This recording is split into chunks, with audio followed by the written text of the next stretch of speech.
India versus south Africa ஒரு massive final. So ஒரு பக்கம் வந்து இந்த டிக்கெட்டில் சோக் ஆனவங்க, இன்னொரு பக்கம் பார்த்திங்கன்னா வந்து எப்பயுமே சோக் ஆகிட்டு இருக்கிறவங்க. சவுத் ஆஃப்ரிக்கா உள்ளே வந்ததே ஒரு பெரிய ஒரு மாதிரி இந்தியன் சைடில் வந்து பரவாயில்ல இவன் தான் வந்தான் அப்படின்னு ஒரு சந்தோஷப்பட்டாலும் ஸோ அவங்ககிட்டயும் ஒரு ஸ்ட்ரென்த்ஸ் எல்லாம் இருக்குது. ஸோ அவங்களும் வந்து ஒரு டஃப்பான டீமாக தான் வந்து இந்த டோர்னமெண்ட்டில் இருந்திருக்காங்க. ஒரு பக்கம் கன்சிக்யூட்டிவ் வின் அப்படின்னு சொன்னாலும் அவங்ககிட்டயும் இந்த வீக்னஸ் இருக்குது. எல்லா மேட்சும் ஒரு மாதிரி வந்து டஃப்பாக தான் போயிருக்கும் கடைசி வரையும் எண்டில். ஸோ அவங்க மிடில் ஆர்டர் பேட்டிங் கொஞ்சம் வந்து பிரச்சனையாக இருந்திருக்கும். இந்த பக்கம் இந்தியன் டீமும் கிட்டத்தட்ட பார்த்திங்கன்னா வந்து இந்த ஓப்பனிங் ஸ்டார்ட் கொஞ்சம் கிடைக்கல. இதனால் சில பேர் பார்த்திங்கன்னா வந்து மேபி பிளேயிங் லெவலில் எதுவும் சேஞ்ச் பண்ணுவாங்களா, ஓப்பனிங்கில் வந்து மேபி விராட் கோலி அடிக்கலையே, ஃபைனலுக்காக வந்து மேபி அந்த பிளேஸை சேஞ்ச் பண்ணுவாங்களா அப்படிங்கிற விஷயம்லாம் பேசிகிட்டு இருக்காங்க. மேபி இங்கேருந்து அந்த சேஞ்சஸ் எதுவும் நடக்குமா அப்படிங்கிறத வந்து அந்த ரெண்டு டீமோட ஸ்ட்ரென்த் என்ன, வீக்னஸ் என்ன, ஸோ பிஃபோர் ரெண்டு டீமோட playing eleven analysis and then வந்து ஸ்ட்ரென்த்து பிச்சோட கண்டிஷன் அந்த மாதிரி இருக்க போது அப்படிங்கிறலாம் வந்து பார்க்குறதுக்கு முன்னாடி ஒரு விஷயத்த சொல்லிடுறேன். இது ஆக்சுவலாக வந்து இதுக்கு முன்னாடி போட்ட வீடியோவோட கண்டினியூஷன்.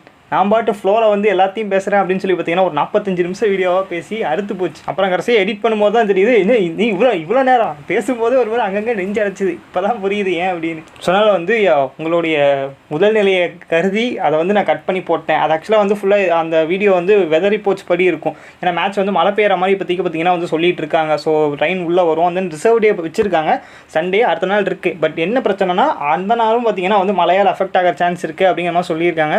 அதன் மேபி மழை வந்து அந்த மாதிரி இருக்கும், டேலஸ் மெத்தட் உள்ளே வருமா அப்படிங்கிற அந்த விஷயத்தை பற்றி மெயினாக பார்த்தீங்கன்னா கவர் பண்ணி. ஸோ மேபி வெதர் ரிப்போர்ட்ஸ் பற்றி நீங்கள் தெரிஞ்சுக்கணும் அப்படின்னு சொல்லி நினச்சிங்கன்னா அந்த வீடியோ லிங்க்கை வந்து டிஸ்கிரிப்ஷனில் போடுறேன், அதை பார்த்துக்கோங்க. ஸோ இது ஃபுல்லாகவே வந்து ஸ்குவாட் அனலிசிஸ் அந்த கேம் பிளான் அந்த மாதிரி இருக்கும். பிளேயிங் லெவல் மேபி வந்து சேஞ்சஸ் தான் வருமா, விராட் கோலியோட பிளேஸ் ஒரு மாதிரி வந்து சொல்லிட்டு இருந்தாங்க, மேபி சேஞ்ச் பண்ணலாமா அப்படிங்கிற மாதிரி. இன்னும் அந்த ஓப்பனிங் ஸ்டார்ட் பெருசாக கிடைக்கல. ஸோ அதை பற்றின விஷயங்களை கவர் பண்ணுற மாதிரி தான் இது இருக்கும். ஓகே, அவ்வளோதான் சொல்லிட்டேன். வீடியோ அப்படியே செட் பண்ணி விட்டுறேன், பார்த்துக்கங்க. பிளேயிங் லெவலில் பார்த்தோம்னா ரெண்டு டீம்லேயும் கன்ஃபார்ம் சேஞ்சஸ் பண்ண மாட்டாங்க. இவ்வளவு நாளா எங்கடா இருந்தீங்க நீங்க எல்லாம்? ஆரம்பத்திலே என் கூட இருந்திருந்தா ஒருத்தன் என்னை அடிச்சிருக்க முடியுமா?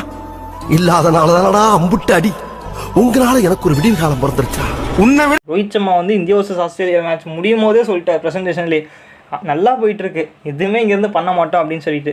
தென் இன்னொரு சைட்டில் இந்தியா வர்சஸ் இங்கிலாந்து அந்த செமிஃபைனல் மேட்ச் எண்டோட ப்ரெசன்டேஷனில் கூட மறுபடியும் வந்து கேட்டாங்க, விராட் கோலி அந்த அளவுக்கு ஃபார்மில் இல்லையே, நீங்கள் பேக் பண்ணுவீங்களா ஃபைனலுக்கு அந்த மாதிரி. எனக்கு புரியல, நமக்கே வந்து புரியுது. ஆக்சுவலாக வந்து ஃபுல்லாகவே ஸோ கன்ஃபார்ம் ஓப்பனிங்கில் சேஞ்சஸ் பண்ண மாட்டாங்க. ஸோ கன்ஃபார்ம் ஓப்பனிங்கில் வந்து சேஞ்சஸ் பண்ண மாட்டாங்க. அப்படி பண்ணணும்னு நினச்சிருந்தா முன்னாடியே பண்ணியிருப்பாங்க, ஃபஸ்ட் ரவுண்ட்லேயே பண்ணியிருப்பாங்க. அப்போயும் செட் ஆகலை அப்படிங்கிற பட்சத்தில் கன்ஃபார்ம் வந்து சூப்பர் 8 போர்ஷன் அப்பயே பண்ணியிருப்பாங்க. அங்கேருந்து இப்போ ஃபைனலுக்காக வந்து ஒரு எஸ்எஸ்வி ஜெய்ஸ்வால் ஓப்பனிங் ஆட வைக்கிறது அப்படிங்கிறது கன்ஃபார்ம் வந்து அவங்க பண்ண மாட்டாங்க, நமக்கே தெரியும். அதை தாண்டி விராட் கோலி ஒரு மாதிரி வந்து இந்த சீசன் டோர்னமெண்ட் ஃபுல்லாக அந்தளவுக்கு ரன்ஸ் அடிக்கலை, சுத்தமாகவே அடிக்கலை. அதனால் அவரோட நேச்சுரல் கேம் பிளேயில் அவரால் ஆட முடியல. ஸோ அதுக்கு முக்கியமான காரணம் ஓப்பனிங் ஆடுறாரு. பவர் பிளேயில் கன்ஃபார்ம் ரன்ஸ் அடிக்கணும் அப்படிங்கிற அந்த இன்டென்ட்டில் வந்து ஷார்ட்ஸ் அடிக்க போய் தான் வந்து மேக்ஸிமம் வந்து அவுட் ஆயிருப்பாங்க. அதனால நமக்கு எந்த ஒரு லூசிங் காசும் ஆகலை. ஸோ பின்னாடி வந்து ஆக்சுவலாக ஒரு நல்ல விஷயம் தான் சொல்லணும். ஏன்னா இந்த பக்கம் விராட் கோலி அவுட் ஆக பின்னாடி மிடில் ஆர்டர்ஸ் கொஞ்சம் அந்த ரெஸ்பான்சிபிலிட்டிஸ் அதிகமாக ஆரம்பிச்சது.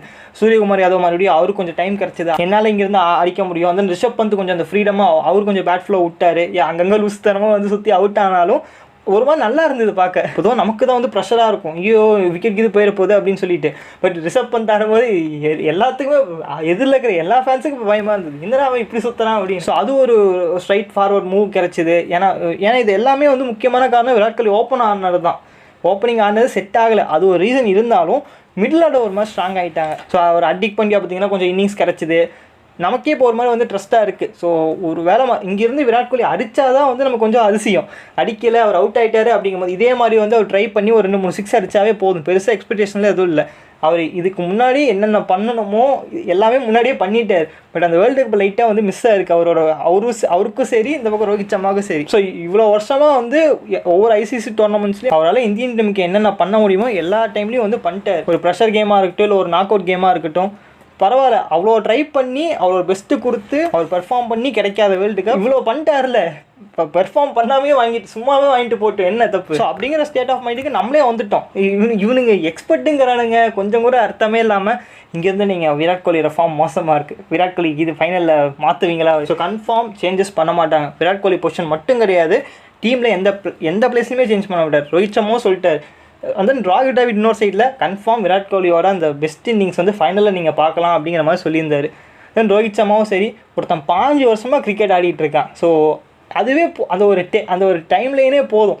அவ்வளோ வருஷமாக ஆடிட்டு இருக்கானா கன்ஃபார்ம் வந்து அவன் பெர்ஃபார்ம் பண்ணாமல் இங்கே ஆடுறதுக்கு சான்ஸே இல்லை. ஃபார்மெல்லாம் டெம்பரரிங்க, கிளாஸை பாருங்க அப்படின்னு சொல்லிட்டு. ஸோ எனக்கு தெரிஞ்சு இங்கேருந்து விராட் கோலி இதுக்கு மேலே நீ எதுவுமே சேஞ்ச் பண்ண வேண்டாம். அதே ஃப்ளோலேயே போட்டோம். வந்தால் 2-3 சிக்ஸு இல்லை பவுண்ட்ரிஸ் இல்லை டக் அவுட் ஆனாலும் பரவாயில்ல, பின்னாடி அடிக்கிறதுக்கு ஆள் இருக்குது. ஜஸ்ட்டு இவ்வளோ வருஷம் அவரால் இந்தியன் டீமுக்கு என்னென்ன பண்ண முடியுமோ எல்லாமே பண்ணிட்டாரு. அந்த வேர்ல்ட் கப் மட்டும் மிஸ்ஸிங்காக இருந்தது. இந்த தடவை அவர் எதுவுமே பண்ண வேணாம், கப்பு மட்டும் அவர் வாங்கினா போதும் அப்படிங்கிற ஃபீலுக்கு நான் எப்போயோ வந்துட்டேன். பரவாயில்ல, அவர் ஃபீல்டில் இருந்தாவே ஒரு பூஸ்ட். அங்கங்கே பார்த்தீங்கன்னா வந்து அந்த அவர் ஃபீல்டிங் எஃபெக்ட் வந்து இன்னொருத்தன் பார்த்து இன்ஸ்பயர் ஆகும், நானும் பண்ணுறேன் அப்படின்னு சொல்லி வருவான். அந்த ஒவ்வொரு தடவையும் வந்து அந்த ப்ரெஷர் டைம்ஸில் வந்து ஒரு சப்போர்ட்டை கொடுப்பார். ஒரு கேப்டனுக்கு வந்து ஒரு காம்பன் வகிச்சமாக்கு ஒரு சப்போர்ட்டாக இருப்பார். ஃபீல் செட்டு அது இதுன்னு பார்த்தீங்கன்னா வந்து அவருக்கு பல வேலை இருக்குது, இது ஒன்று தான் வேலையா? ஜஸ்ட் அதே இன்டென்ட்டோட அவரால் என்ன பண்ண முடியுமோ அவர் டேரெக்டாக வந்து 2-3 பவுண்டரிஸாக அடிச்சு அவர் பட்டு வந்து அவுட் ஆனாலும் சரி, அங்கேருந்து ஆனாலும் சரி. ஸோ வந்து விக்கெட் ஒரு மாதிரி ஸ்பின்னர் ஃப்ரெண்ட்லின்னு சொல்லியிருக்காங்க. ஸோ கன்ஃபார்ம் அங்கேருந்து வந்து சேம் பிளேயிங் லெவல் தான் போவாங்க.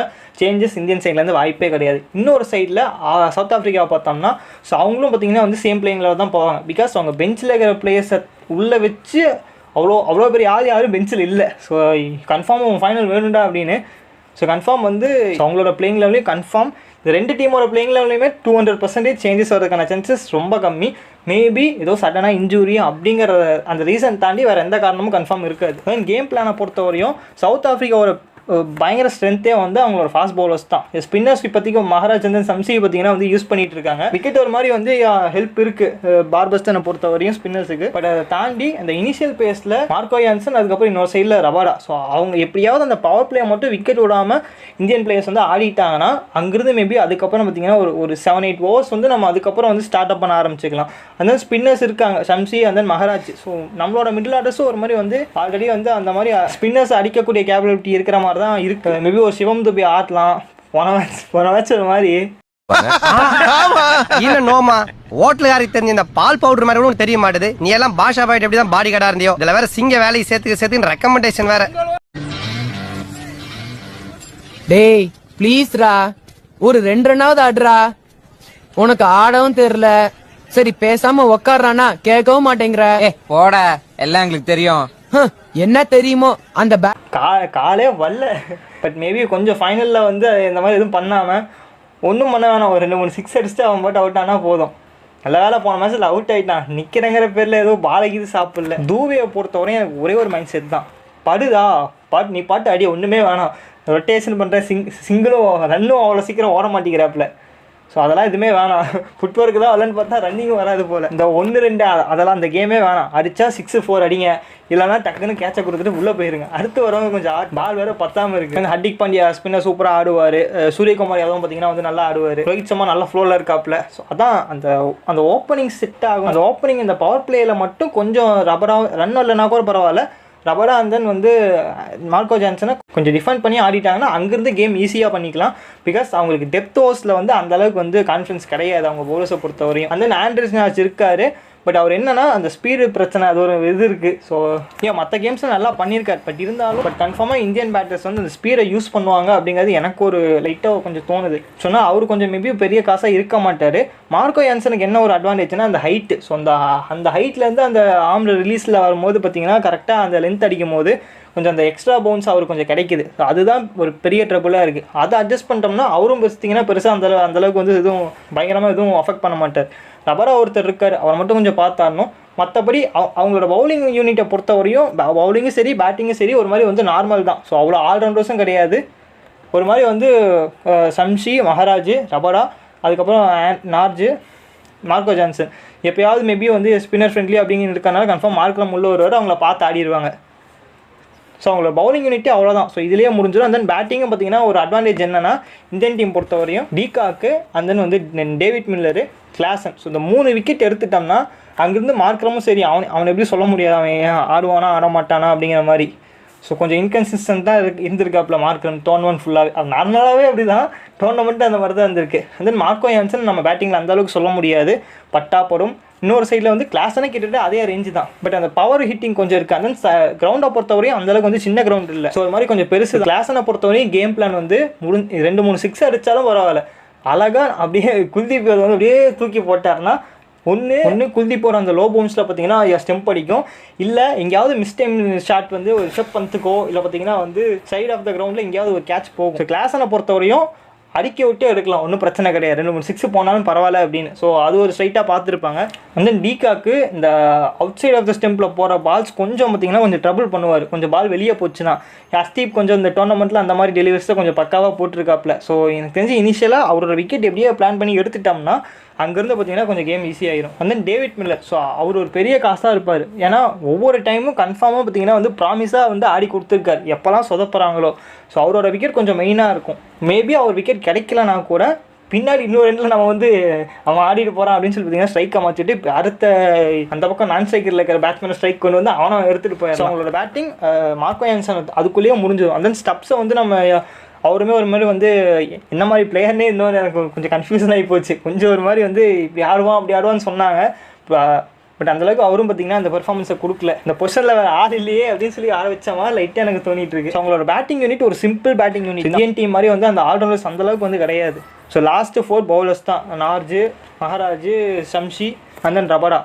ஸோ அது ஒரு பெரிய அட்வான்டேஜ். ஸோ ஒரு மாதிரி வந்து ஸோ மெயினாக நான் சொன்ன மாதிரி அந்த டீகாக்கு, டேவிட் மில்லர், அதுக்கப்புறம் கிளாசனோட விக்கெட் எடுத்துட்டாவே அவங்க டேரெக்டாக பார்த்தீங்கன்னா அந்த ப்ரெஷருக்கு போயிடுவாங்க. ஃபஸ்ட் பேட்டிங் பண்ணாலும் சரி, செகண்ட் பேட்டிங் பண்ணாலும் சரி. செகண்ட் பேட்டிங் பண்ணால் இன்னும் கொஞ்சம் ட்ரபுளாக அவங்களுக்கு கொஞ்சம் அந்த சேசிங்கில் பிரச்சனை இருக்குது அப்படிங்கிறது ஓகே. பட் இருந்தாலும் எனக்கு தெரிஞ்சு ரெண்டு டைம்லேயும் ஃபஸ்ட் பேட்டிங் பண்ணாலும் சரி, செகண்ட் பேட்டிங் பண்ணாலும் சரி, கன்ஃபார்ம் ஸ்டார்டிங்கில் டீகாக் விக்கெட் எடுத்துட்டா அங்கேருந்து பார்த்தீங்கன்னா அந்த ப்ரெஷருக்கு கன்ஃபார்ம் போயிடுவாங்க அவங்க. ஆப்கானிஸ்தான் கேம்லேயே பார்த்தீங்கன்னா மார்க்ரமோ இல்லை ஹென்ட்ரிக்ஸோ நினைக்கிறேன் யாரோ ஒருத்தரோட எட்ஜு பட்டு கேட்ச் போச்சு. இப்போ அவங்க கரெக்டாக ரிவ்யூ பண்ணல. மேபி அவங்க ரிவ்யூ எடுத்திருந்தா கூட மேட்ச் அங்கேருந்து சேஞ்ச் ஆகிருக்குமான்னு தெரியல கன்ஃபார்மாக. பட் மேபி அந்த பிரச்சனை கன்ஃபார்ம் உங்களுக்கு இருக்குது. அது போர் ஃபஸ்ட் பேட்டிங்கும் சரி, செகண்ட் பேட்டிங்கும் சரி, டீகாக் ஸ்டார்ட்டில் எடுத்துட்டோம்னா அங்கேருந்து பார்த்தீங்கன்னா வந்து நான் சொன்ன அங்கேருந்து டேரெக்டாக அவங்க ப்ரெஷருக்கு போயிடுவாங்க. பட் இந்தியன் டீமை பொறுத்தவரையும் ஒரு ரோஹித் சர்மா அடிக்கலன்னா பின்னாடி ரிஷப் பந்த் ஏதோ ஒரு 30-40 அடிப்பார்.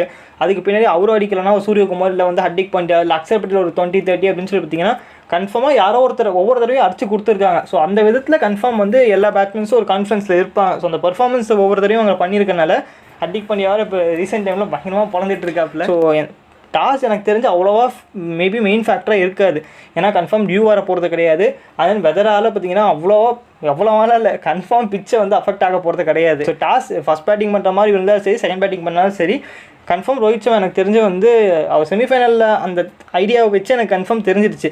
ஃபைனலில் கன்ஃபார்ம் டாஸ் கிடச்சா ஃபஸ்ட் பேட்டிங் தான் பண்ணுற மாதிரி இருக்கும். பிகாஸ் பவுலிங் யூனிட் மேலே அவ்வளோ ட்ரஸ்ட் இருக்குது நமக்கு. தாண்டி பிச் ஒரு மாதிரி ஸ்பின்னர் ஃப்ரெண்ட்லி அப்படிங்கிறனால அக்ஷர் பட்டேல், குல்தீப் யாதவ், ஜடேஜா. எனக்கு ஜடேஜா வந்து இந்த போன மேட்ச்லேயே ஒரு மாதிரி வந்து இல்லை, அக்ஷர் பட்டேல் ஆக்சுவலாக ப்ரெசன்டேஷனே சொல்லியிருந்தார், என்னோடய ஸ்பீடை பொறுத்தவரையும் அதே நார்மலாக வந்து நான் போடுற மாதிரி போட்டிருந்தா கன்ஃபார்ம் பேட்டிங் ஈஸியாக வந்துருக்கும். இங்கிலாந்து பேட்ஸ்மேன்ஸ் ஈஸியாக அடிச்சிருப்பாங்க. பிச்சு கொஞ்சம் ஸ்லோவாக இருக்குது, தென் லோ பவுன்ஸ் ஆகுது அப்படிங்கிறனால கொஞ்சம் நான் ஸ்பீடை கம்மி பண்ணி எதுவுமே மாத்திர ஸ்பீடை மட்டும் கொஞ்சம் கம்மி பண்ணேன் அப்படின்னு சொல்லி சொன்னார். அதே மாதிரி தான் அவருக்கு அந்த விக்கெட்ஸும் கிடச்சிருக்கும். நல்லா பேட்ஸ்மேன் சுத்தமாக ஆடவே முடியல. இன்னொரு சைடு ஜடேஜா மாற்றவே மாட்டேங்கிறாரு, 100லேயே தான் போட்டுட்டு இருந்தார். பெருசாக ஃபஸ்ட் ஓவர் ஒரு 10 ரன் போச்சு. அவருமே போன மேட்ச்சில் ஒரு மாதிரி வந்து 3 ஓவர் போட்டு 16 ரன் கொடுத்துருந்தாலும் எனக்கு ஆக்சுவலாக அந்த 16 ரன் அப்படிங்கிற எக்கனாமிக்கில் தான் போட்டார். பட் இருந்தாலும் எனக்கு தெரிஞ்சு அவருமே கொஞ்சம் ஸ்லோ பண்ணி போட்டிருந்தா அவருக்கு ஒரு 2 விக்கெட் கிடச்சிருக்கும். பட் என்ன ஐடியாவில் இருந்தான்னு தெரில. மேபி அந்த பக்கம் ஸ்லோவாக போடுறாங்க, இந்த பக்கம் நான் ஃபாஸ்ட்டாக போடுறேன் அப்படின்னு போட்டாரா, இல்லை நான் நேச்சுராகவே எப்படி போடுறேனோ அப்படியே போடுறேன்னு சொல்லி அப்படி போட்டாரான்னு தெரில. பட் கொஞ்சம் அவர் பவுலிங் போகிற மட்டும் பேட்ஸ்மேன்ஸ் கொஞ்சம் கான்ஃபிடன்ஸாக இருந்த மாதிரி தெரிஞ்சது. பிகாஸ் அந்த ஸ்பீடுக்கு பேட்டிங் நல்லா ஈஸியாக வந்தது, அந்தளவுக்கு லோ பவுன்ஸ் ஆகலை. ஏன்னா விக்கெட் அந்த மாதிரி இருந்தது. ஸோ மேபி அடுத்த பார்படோஸ் விக்கெட்டும் அதே மாதிரி லோ பவுன்ஸ் ஆகுமா அப்படின்னு சொல்லி தெரில. பட் ஸ்பின்னர் ஃப்ரெண்ட்லி அப்படின்னால கன்ஃபார்ம் ஸ்லோ பண்ணி போட்டால் அந்த டேர்ன்ஸ் கொஞ்சம் எச்சா கிடைக்கும். நிறைய கொஞ்சம் ஸ்லோவாக போட்டார்னா பரவாயில்ல. எங்கே 95 கீழே வரமாட்டார் போல். போடுறதெல்லாம் 99, 98, 100 தான் போயிட்டுருக்கு. மேபி அவரு கொஞ்சம் ஸ்லோவாக போட்டார்னா ஒரு எண்டில் மேபி அவரும் ஒரு மாதிரி வந்து அந்த விக்கெட்ஸ் அவருக்கு கொஞ்சம் கிடைக்கும். ரொம்ப வந்து எல்லா பாலும் ஸ்லோவாக இல்லை, நார்மலாக வந்து அவர் போடுற மாதிரி ஒரு 100ல் போட்டோம். திடீர்னு ஒரு 2-3 பால்ஸ் பார்த்தீங்கன்னா ஒரு 80 ஒரு டவுட்டு தான், ஒரு 85, 80, அட்லீஸ்ட் ஒரு 88 அந்த மாதிரி பார்த்தீங்கன்னா போட்டார்னா கன்ஃபார்ம் பேட்ஸ்மேன்ஸுக்கு அந்த ஒரு பால் கன்ஃபார்ம் வந்து அந்த டேர்ன் ஆகி ஏதோ உள்ள கீழே வெளியே எங்கேயாவது எட்ஜு அந்த மாதிரி போச்சுன்னா இந்தியாவுக்கு கொஞ்சம் மேட்ச் இன்னும் பார்த்தீங்கன்னா வந்து ஈஸியாகவே வந்து இருக்கும். ஆனால் இன்னொரு சைடில் இந்தியன் பவுலர்ஸை பொறுத்தவரையும் பும்ரா பற்றி நம்ம சொல்லவே தேவையில்லை. நீ பிச்சை மட்டும் கொடுறா, பவுலிங் பாலை மட்டும் கொடுறா, எங்கே வேணால் நான் டைல்ஸில் கூட போட ரெடி அப்படிங்கிற மாதிரி ஒரு பவுலர். ஸோ அவரை பற்றி நம்ம எதுவும் பேசணும்னு அவசியம் இல்லை. இன்னொரு சைடில் ஹர்ஷ்தீப். ஸோ ஹர்ஷ்தீப்புக்கு கொஞ்சம் பார்த்தீங்கன்னா வந்து நல்லா தான் போடுவாப்பில். இன்னும் அவருக்கு கொஞ்சம் அந்த பிரச்சனை இருக்குது. திடீர்னு வந்து ஆஸ்திரேலியா மேட்ச்சில் கூட திடீர்னு என்னாச்சுன்னு தெரியல, எல்லாமே கையில் தான் இருந்தது.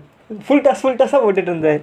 அது கேம் பிளானில் இருந்ததா இல்லை அவர் தெரியாமல் பண்ணாரா இல்லை தெரிஞ்சே தான் அப்படி பண்ணிட்டு இருந்தாரான்னு தெரில. அதில் ஒரு விக்கெட்லாம் விழுந்தது, பட் இருந்தாலும் வந்து அந்தளவுக்கு கன்வின்ஸாக தெரியல.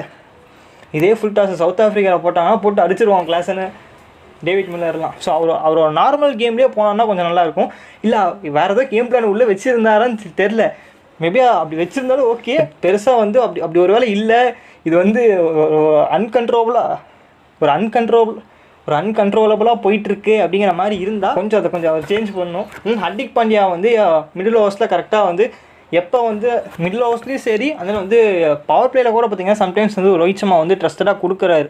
பட் எனக்கு தெரிஞ்ச அடுத்த கேமில் அவரோட அந்த பவுலிங்கே எனக்கு ஒரு மாதிரி வந்து தேவைப்படுமா, மோசமாக போடுறாரு. அதனால் சொல்ல ஸ்பின்னர் ஃப்ரெண்ட்லியாக இருக்கனால மேபி வந்து 3 ஸ்பின்னர்ஸுமே வந்து போடுறதுனால இன்னொரு 2ல் பார்த்திங்கன்னா அவரோட பவுலிங் கொஞ்சம் தேவைப்படுமா அப்படிங்கிறது டவுட்டு தான். பட் இருந்தாலும் அவரால் அந்த கொடுக்குற ஓவர்ஸில் என்ன பண்ண முடியுமோ இது வரையும் பண்ணியிருக்காரு. லாஸ்ட் மேட்ச் கொஞ்சம் பார்த்திங்கன்னா அது வின்னிங் காஸ்ட்டில் வந்ததுனால கொஞ்சம் ஃப்ரீயாக போட்டாப்பில். ஆஸ்திரேலியா கேமில் கொஞ்சம் வந்து அடி வாங்கினாரு. அந்த லென்த்து கொஞ்சம் வெளியே போட்டார். அந்த டிராவிஸ் ஹெட் ரைட்டாக வந்து போட்டு போனதான். ஸோ லாஸ்ட்டு 2 இன்னிங்ஸை பொறுத்த வரையும் கொஞ்சம் வந்து மோசமாக தான் இருந்திருக்கு. பட் அதை வச்சு நம்ம சொல்ல முடியாது. ஸோ அவர் எப்போ வேணால் பேக் பண்ணுவார் கேமை. பட் இருந்தாலும் கண்டிஷன் படி அவரோட பவுலிங் அந்தளவுக்கு தேவைப்படாதுன்னு நினைக்கிறேன். தென் போன மேட்ச்சில் லோ பவுன்ஸாக இருக்குன்னு சொல்லி விக்கெட்டை பார்த்தோன்னே டேரெக்டாக வந்து ரோஹித் சர்மா பவர் பிளே முடிஞ்சோடனே வந்து பொதுவாக வந்து நம்ம ஒரு ஹர்திக் பாண்டியாவோ இல்லை வந்து ஒரு ஜடேஜாவோ அங்கே பார்ப்போம். இல்லை அக்ஷர் பட்டேல் பார்த்தீங்கன்னா கண்டினியூ பண்ணுவார். பட் அங்கே குல்தீப்பை வந்து ஒரு அட்லீஸ்ட் ஒரு 10 ஓவருக்கு மேலே தான் அனுப்பிச்சுடுவாங்க. பட் டேரெக்டாக பவர் பிளே முடிஞ்சோடனே குல்தீப்பு கொடுத்தாங்க. கரெக்டாக அது ஒர்க் அவுட் ஆச்சு. பட் இப்போ என்ன பிரச்சனை, Barbados spinner friendly okay turn ஆகும். பட் அந்த லோ பவுன்ஸ் வந்து இங்கே கிடைக்குமா அப்படின்னு சொல்லி தெரில. ஸோ அது ஒரு வேளை அந்த பவுன்ஸ் இல்லை அப்படிங்கிற பட்சத்தில் கன்ஃபார்ம் பேக் டு பிளானில் போவாங்க. ஸோ ஒரு குல்தீப் யாதவ் வந்து ஒரு 10, 12 அந்த ரீஜனில் பார்த்தீங்கன்னா வந்து பவுலிங் ஹவர்ஸ் அலாட் பண்ணிட்டு பவர் பிளே முடிஞ்சதுக்கப்புறம் வந்து நார்மல் கேம் பிளானில் போவாங்கன்னு நினைக்கிறேன். ஒரு அக்ஷர் பட்டேலோ இல்லை ஹர்திக் பாண்டியா இல்லை ஜடேஜா அங்கேருந்து வந்து கண்டினியூ பண்ணுற மாதிரி இருக்கும். இந்தியன் டீமை பொறுத்தவரையும் பவுலிங்கில் லைட்டாக வந்து ஒரு வீக்னஸ் தெரிஞ்சுது. எப்போனா குல்தீப் யாதவ் வந்து பிளேயிங் லெவலில் இல்லாத போது ஏன்னா கன்ஃபார்ம் அந்த ஆஸ்திரேலியா மேட்ச்சில் நல்லாவே தெரிஞ்சுது. ஒரு பும்ரா ஒரு மாதிரி வந்து கான்ஃபிடன்ஸாக ஆடினாங்க. எல்லா நாளும் ஒரே மாதிரி போட முடியாது. ஒரு சைடில் வந்து டிஃபெண்ட் பண்ணிட்டு கூட பேட்ஸ்மேன்ஸ் போயிடலாம். தென் அஸ்டிபியும் பார்த்தீங்கன்னா வந்து அஸ்டிபியும் ஒரு மாதிரி அட்டாக் பண்ணாங்க. ஹர்திக் நல்லா அதுவரையும் நல்லா போட்டுருந்த ஹர்திக் பாண்டியாவும் போட்டு டிராவிஸ் ஹெட் பொலம் தான். அக்ஷர் பட்டேலுக்கு மட்டும் லைட்டாக பார்த்தீங்கன்னா வந்து கொஞ்சம் விட்டு ஆடினானுங்க. ஜடேஜாவும் போட்டு பொலன்ட்டாங்க. எல்லாரையும் போட்டு அடிக்கிறாங்க அப்படிங்கிற நினச்ச சமயத்தில் குல்தீப் யாதவ் வந்து அவனை மட்டும் வந்து டிஃபென்ஸ் ஆடினாங்க. கரெக்டாக அங்கே அடிக்க ட்ரை பண்ணி அந்த விக்கெட் போச்சு குல்தீப் யாதவ் ஓவரில். ஸோ குல்தீப்போட ப்ரெசன்ஸ் கன்ஃபார்ம் அந்த டீமில் இல்லாத பட்சத்தில் லைட்டாக வந்து ஒரு ஹோல் தெரிஞ்சுது பவுலிங் யூனிட்டில். ஒரு மாதிரி வந்து என்ன தான் ஸ்ட்ராங்காக அந்த டோர்னமெண்ட் ஃபுல்லாக நல்லா போட்டிருந்தாலும் இந்த குல்தீப் யாதவ் ப்ரெசன்ஸ் உள்ளே அவர் பிளேயிங் லெவலில் வந்ததுக்கப்புறம் எவ்வளோ மோசமாக போட்டாலும் இங்கேருந்து நான் வந்து வந்துடுவேன் அப்படின்னு சொல்லி குல்தீப் அடிஷனாக பார்த்தீங்கன்னா வந்து உள்ளே வந்தார், பண்ணி கொடுத்துருவான். தென் எந்த மாதிரி பிச்சாக இருந்தாலும் சரி அதுக்கேற்ற பவுலர்ஸ் கன்ஃபார்ம் பும்ராவே வந்து டிஃபெண்ட் பண்ணி ஆடினா கூட பின்னாடி வந்து நீ குல்தீப் யாதவோ இல்லை ஹர்திக் பாண்டியாவோ அக்ஷர் பட்டேலோ வந்து கன்ஃபார்ம் யாரோ ஒருத்தர் வந்து பண்ணி கொடுத்துருவாங்க அப்படிங்கிற மாதிரி குல்தீப் யாதவ் பிளேயிங் லெவலில் வந்ததுக்கப்புறம் பவுலிங் பயங்கர ஸ்ட்ராங்காக ஆயிடுச்சு. தென் பேட்டிங்கும் இன்னொரு சைடில் அதே மாதிரி தான். ஸோ விராட் கோலி ஒரு பக்கம் அடிக்கலை, ஒரு பக்கம் அந்த ரீசனில் ஓப்பனிங் ஸ்டார்ட் பெருசாக வரல அப்படின்னாலும் பெருசாக அதோட இம்பாக்ட் எங்கேயுமே தெரியல. பிகாஸ் பின்னாடி வந்து ஏன்னா நார்மலாக அந்த மாதிரி ஒரு ஓப்பனர் அவுட் ஆகும்போது 1 டவுனில் வர பேட்ஸ்மேன் இன்னும் ஆடி அவன் கேமை கொண்டு போகணும்னு நினைப்பான். பட் இப்போ நமக்கு இருக்கிற 1 டவுனில் இருக்கிற ஆள் ஏன் எப்படி வேணா போங்கிறான், நான் அப்படி தான் ஆடுவேன் அப்படிங்கிற மாதிரி ஒரு ஆள். ஸோ அங்கே ஒரு மாதிரி வந்து அவர் அடிக்கிறாரோ இல்லையோ எப்படியோ ஒரு 2-3 பவுண்டரிஸ் அடிச்சிடறாரு. அவர் அடிக்கிற பவுண்டரி ஆப்போசிட்டில் வர பேட்ஸ்மேன்ஸுக்கு ஓகே நானும் அடிக்கிறேன் அப்போ அப்படிங்கிற மாதிரி அந்த கான்ஃபிடன்ஸை கொடுத்துருது. பிகாஸ் அவன் ஒரு மாதிரி வந்து 1 டவுனில் வரவன் ப்ரெஷரை ஃபீல் பண்ணி அவன் டொக்கு வச்சானா ஆப்போசிட்டில் வரவன் இவன் டொக்கு வைக்கிறான், நான் எப்படி நான் தான் அடிச்சாடணுமா அப்படிங்கிற மாதிரி அந்த மென்டாலிட்டிக்கு போவாங்க. பட் ரிசர்வ் பண்ணி 1 டவுனில் இருக்கிறனால போனால் அவனே அடிச்சிட்டு இருக்கான், நம்ம பாட்டு நம்ம வேலையை பார்ப்போம் அப்படின்னு பார்த்தீங்கன்னா அவங்க கேம் ஆடுறாங்க. ரோஹித் சர்மா மறுபடியும் அந்த விஷயத்த சொல்லியிருந்தார் ப்ரெசன்டேஷனில். இங்கிலாந்து செமிஃபைனலில் வந்து பிச்சை பார்த்தா ஒரு 140-150 பிச்சு மாதிரி தான் இருந்தது. பட் போக மேபி ஒரு 170. பட் போக நானு சூரியகுமார் யாதவும் அடிக்கும்போது ஒரு மாதிரி மேபி இங்கேருந்து ஒரு 170 இல்லை வந்து ஒரு 160+ இருந்தால் நல்லா இருக்குமா அப்படிங்கிற மாதிரி நான் யோசித்தேன்.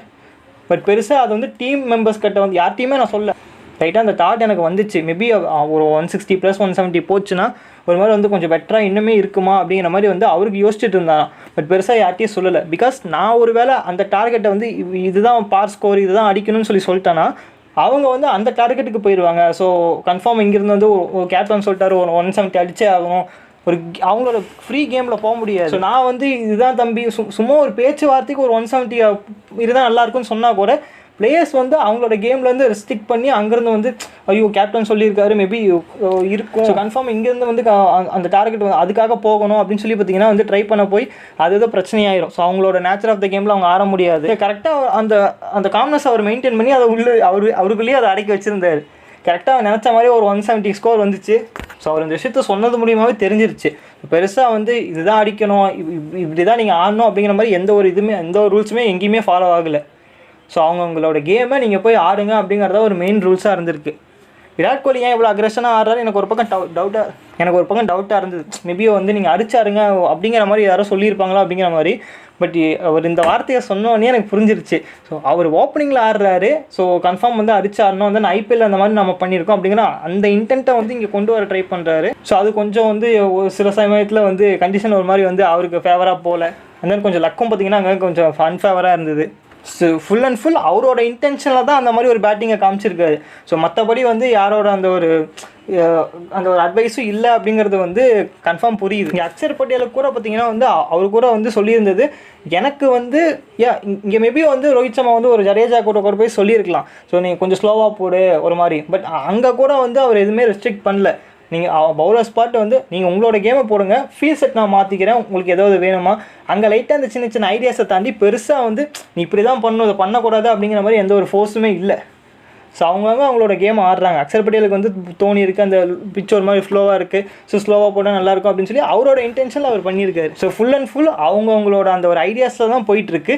மேபி ஏதோ சின்ன சேஞ்சஸ் ஏதோ தப்பு பண்ணால் அங்கே வந்து அந்த சேஞ்சஸ் பண்ணுறாங்க. ஸோ ஒரு மாதிரி வந்து அந்த ஐடியாவே நல்லா இருக்குது, ஒரு மாதிரி ஒரு ஃப்ரீஸ். ஸோ எல்லாருக்கும் அந்த கம்ஃபர்ட் ஜோன் கிடைக்காதனால தான் அந்த பெர்ஃபார்மன்ஸ் கரெக்டாக அவங்களால கொடுக்க முடியுது.